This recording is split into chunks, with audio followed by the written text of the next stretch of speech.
Inches. So ব্রোশিয়ারে আমাদের সামনে অনেকগুলো সাইজ থাকে, ঠিক আছে? এবং আরও আমরা যখন আমরা টেমপ্লেট নিয়ে কাজ করবো তখন আমরা বিষয়গুলো ভালোভাবে বুঝতে পারি যে আসলে ব্রোশিয়ার কীভাবে কাজ করে বা ব্রোশিয়ারের স্লাইডগুলো, এটা একটা পেজ, এটা একটা পেজ, আর এই পেজের ভিতরে যে স্লাইডগুলো থাকে সেগুলো আমাদের মেনলি কাজ করতে হয়। এবং এই স্লাইড দেখানোর জন্য আমাদের লাইভ কাজ করতে হয়, না হলে কোনো না কোনোভাবে আমাদের এটা মিসম্যাচিং হবে, ঠিক আছে? এবং ব্রোশিয়ারের বিভিন্ন রকম সাইজ আছে, যেমন 11.5 থেকে শুরু করে 11.something এরকম। এখন বিষয় হচ্ছে কোন জায়গায় আপনি কাজ করবেন এটা ডিপেন্ড করে আপনার উপরে এবং আপনার ক্লায়েন্টের উপরে।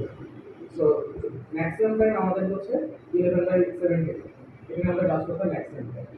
সো আমরা যদি এই স্ট্যান্ডার্ড সাইজটা নিয়ে কাজ করি, সো আপনি কনসেপ্ট রিকোয়েস্ট করেন অ্যান্ড দেন আমরা যাবো হচ্ছে 17 আর এটা যাবো হচ্ছে 11, এবং এটা কি ইঞ্চিস থাকবে, রাইট? এবং আমাদের যে টেমপ্লেট এটা করা থাকবে দুইটা, কারণ আমাদের একটা ফ্রন্ট থেকে একটা ব্যাক থাকে। কাইন্ড অফ আমি যদি এখানে এক্সাম্পল দিই, একটা হচ্ছে আমাদের আউটসাইড পার্ট, একটা হচ্ছে আমাদের ইনসাইড পার্ট। আউটসাইড মানে কি বাহিরের পার্ট, আর ইনসাইড মানে কি ভিতরের পার্ট। তো এখানে কি আমাদের ওই সেম কাজটাই করতে হবে। তাহলে আমরা এক নিব দুটো নিব, দুইটা।